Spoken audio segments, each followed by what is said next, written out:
Eu passo a palavra agora para o Coronel César Alberto Souza, nosso diretor de comunicação da AMAI, da Associação de Defesa dos Direitos dos Policiais Militares Ativos, Inativos e Pensionistas.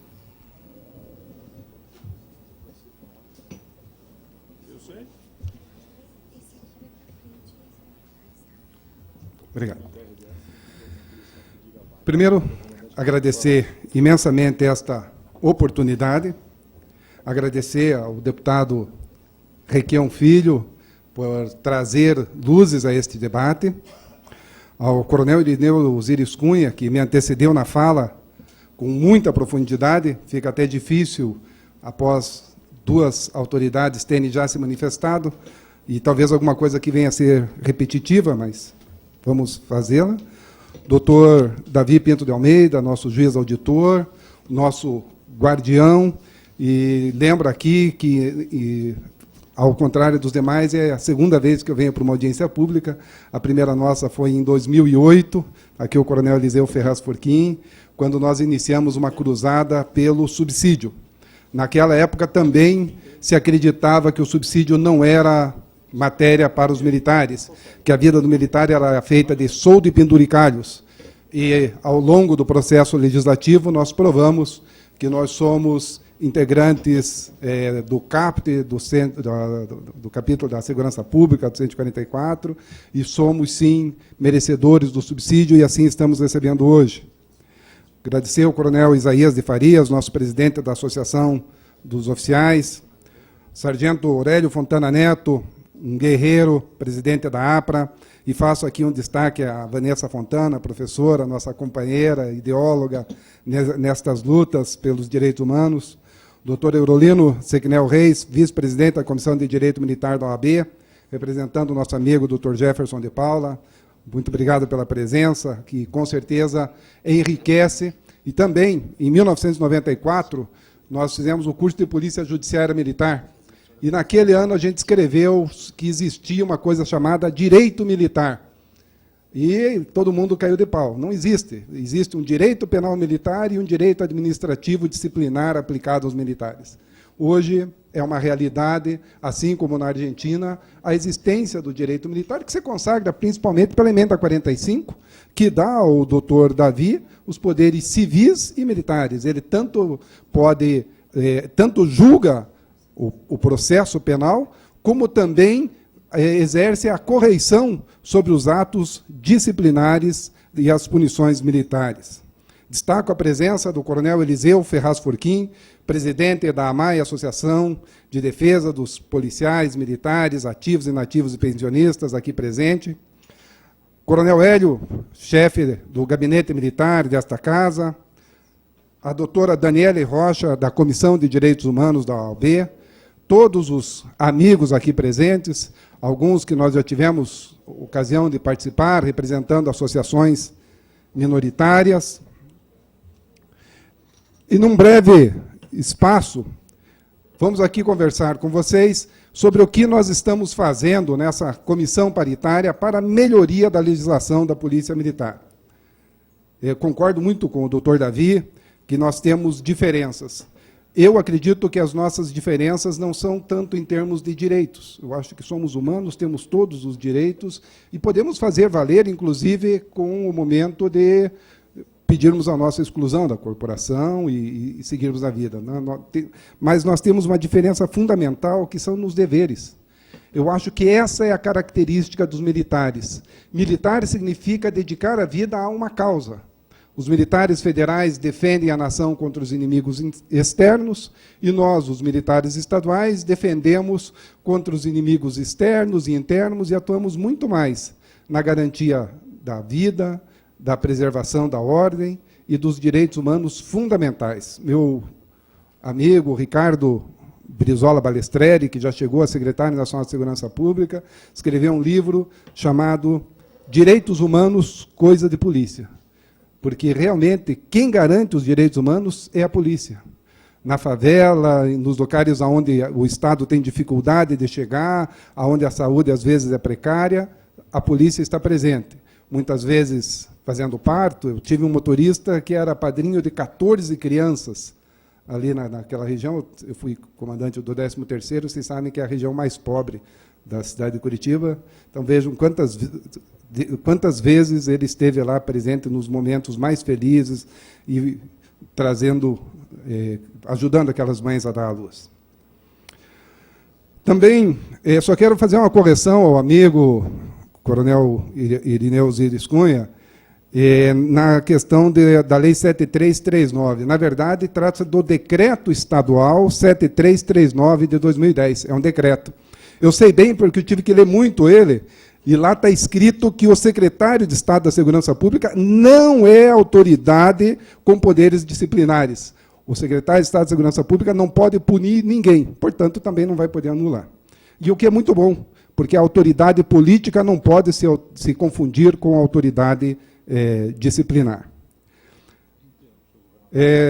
Nós vamos conversar aqui sobre uma pauta, só relembrar todos os companheiros, não é o assunto principal.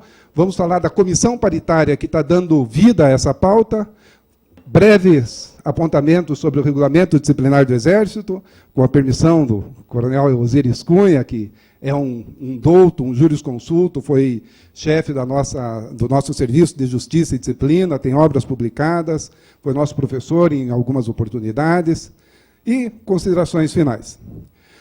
Essa pauta de reivindicações que eu falo, porque a comissão paritária não vai trabalhar só o RDE.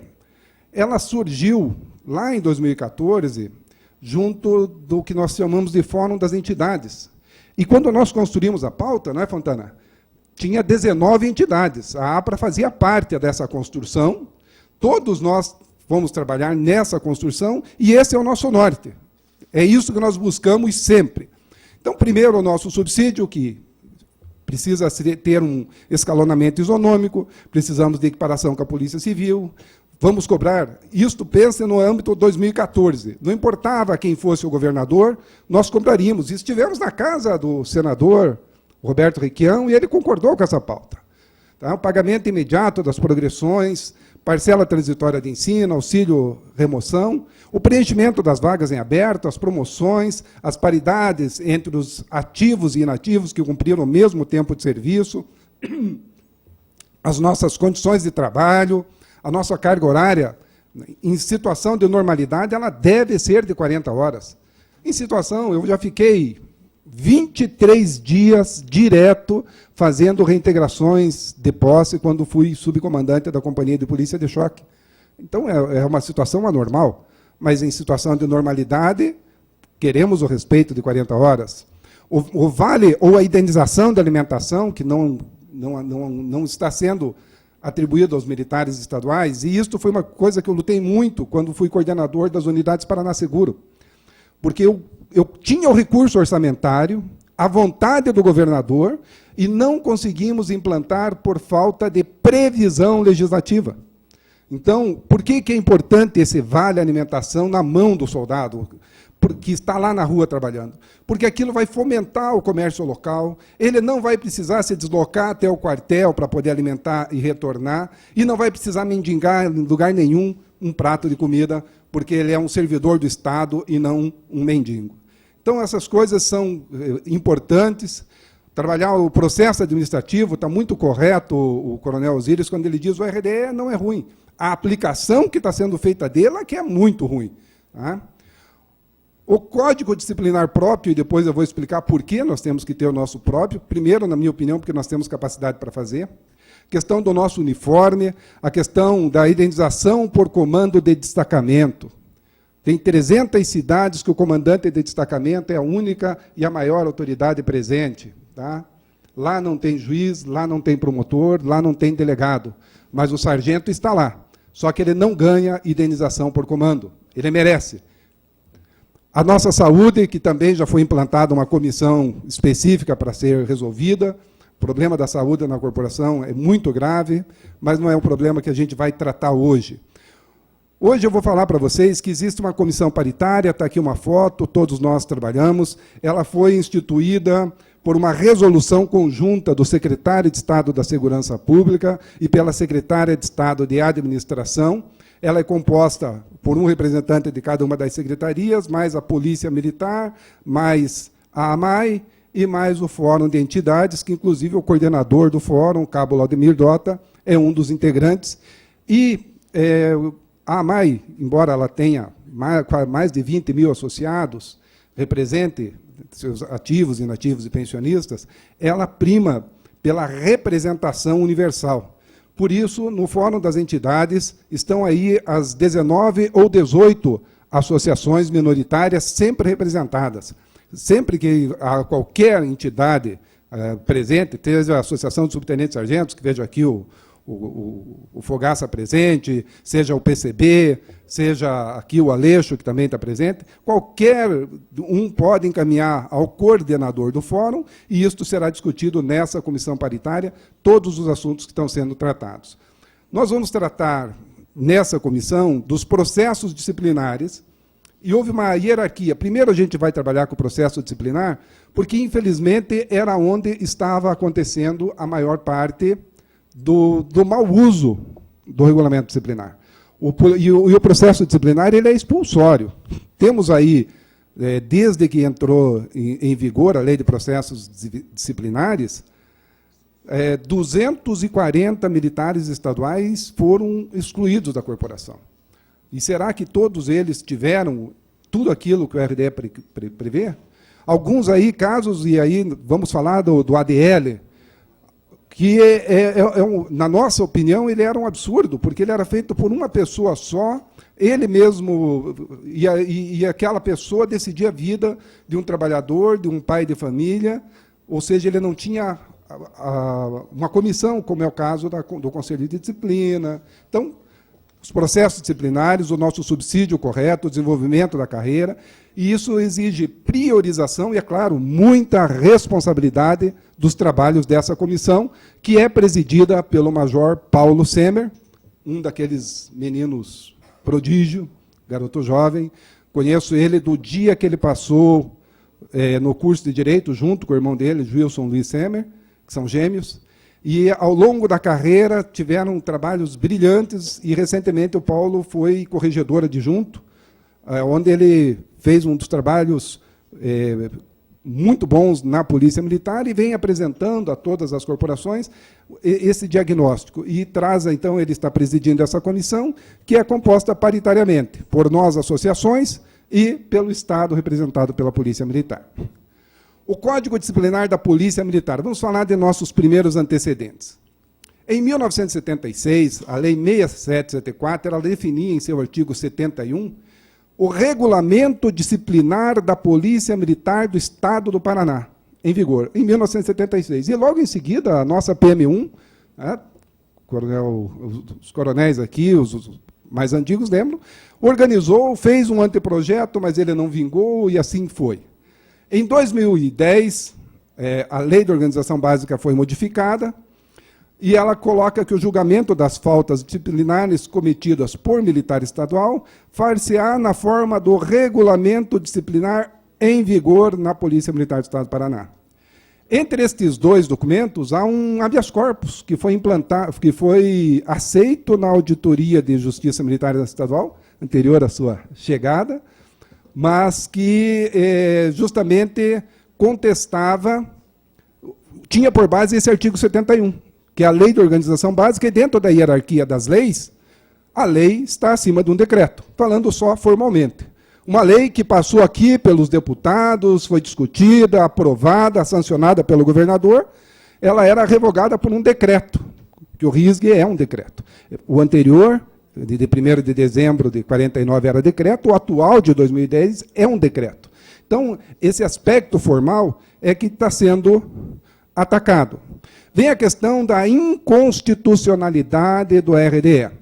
E o que está acontecendo, como foi muito bem explanado aqui pelo coronel Osíris, é que ele está sendo questionado. Está se questionando exatamente o artigo 47. E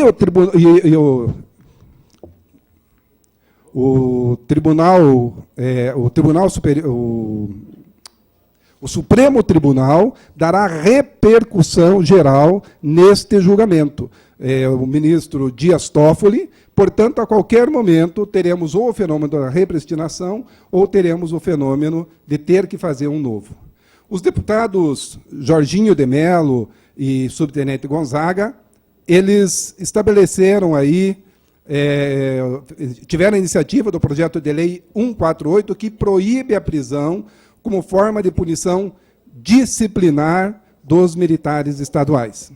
E este projeto ele já foi aprovado na Câmara dos Deputados, está agora no Senado, aguardando o relator, quem sabe o senador Roberto Requião assume essa relatoria, vamos ver como vai ser. Por isso, essa oportunidade ela é ímpar de nós podermos conversar com o processo, com o Poder Legislativo.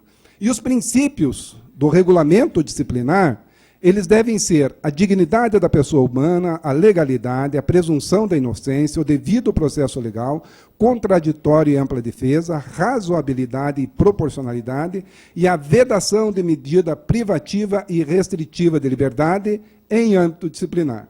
Hoje em dia, o cidadão comum, com a Lei 9.099, ele comete uma contravenção penal, ou até mesmo um crime de menor potencial ofensivo, e ele não fica um único dia. Se nós, policiais militares, prendermos alguém em que poderia ser feito o termo circunstanciado de ocorrência, nós estaremos cometendo abuso de autoridade. Então, nós temos que lavrar o termo circunstanciado ou levar até a autoridade de polícia judiciária e agendar para que ele compareça ao juiz. Não importa, estamos falando aí de crime. Vamos lembrar de Jeremy Bentham, que ele nos ensinou que nós temos uns círculos concêntricos da moral, dos costumes, da ética. Quando ofendemos os costumes, a moral, quando ofendemos a ética, nós cometemos contravenções penais ou transgressões disciplinares. O crime seria um mínimo de moral. E mesmo aqueles que cometem crime não ficam presos, não ficam cerceados em sua liberdade. É difícil compreender por que, não vou falar o nome, mas sem fulanizar, por que o companheiro teve que ficar 25 dias preso, medida saneada pelo doutor Davi, saneada pelo juízo da auditoria, que é o juízo competente, por ter cometido uma transgressão disciplinar. Ele não chegou a ofender aquele mínimo de moral, ele não chegou ao cerne do crime, mas já ficou 25 dias preso, e ninguém neste país fica preso nestas condições.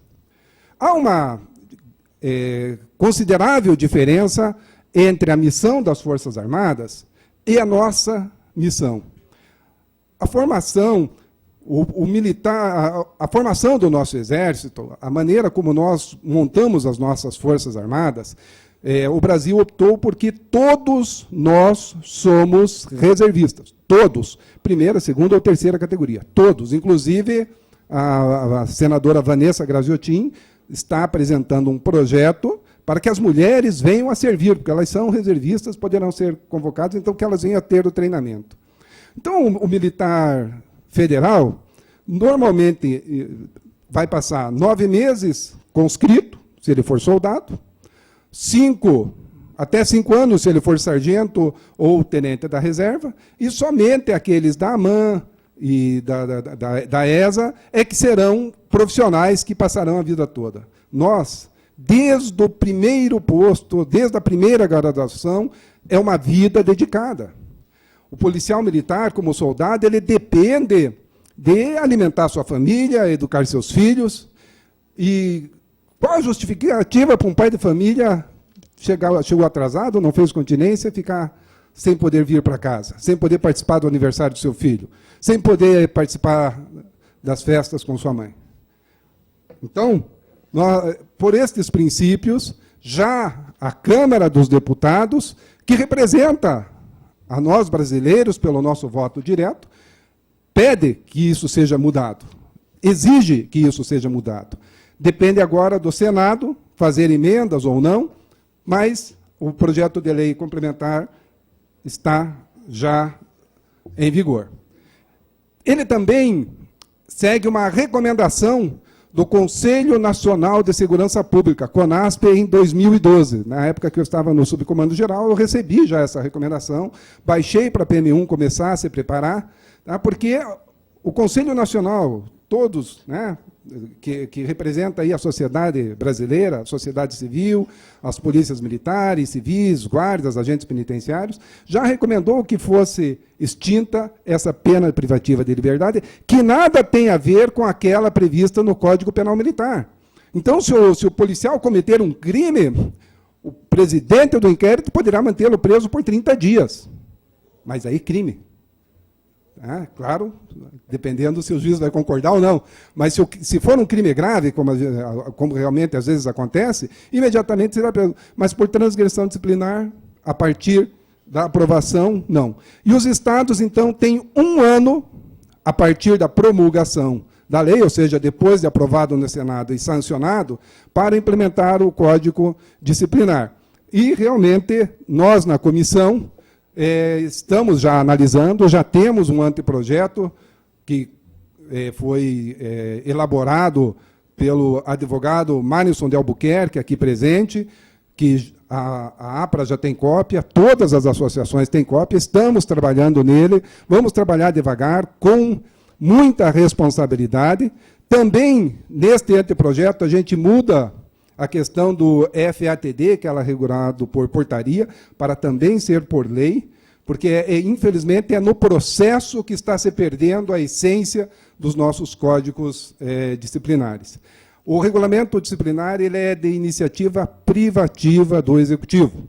Então, todos os trabalhos que nós fizermos serão encaminhados à PGE, para fazer análise de conformidade, à Casa Civil, para poder colocar em pauta, e será encaminhado aqui pelo governador do Estado. Nós já temos o compromisso do atual governador de que encaminhará a esta Casa de Leis este anteprojeto que está sendo feito.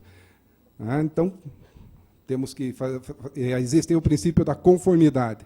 Se este governador não cumprir, o próximo vai cumprir. A nossa pauta das associações ela é perene. Enquanto nós não atingirmos pelo menos este básico, nós continuaremos mobilizados e contamos com este apoio indispensável dos deputados, que mantém viva a lembrança dos governantes que fazem promessas e que eles precisam cumpri-las, porque todos foram eleitos pelo povo do Paraná e devem respeito ao povo do Paraná, que, acima de tudo, quer uma polícia militar firme, atuante, mas que essa polícia seja também respeitada, para que ela seja cada vez mais respeitadora e defensora dos direitos humanos.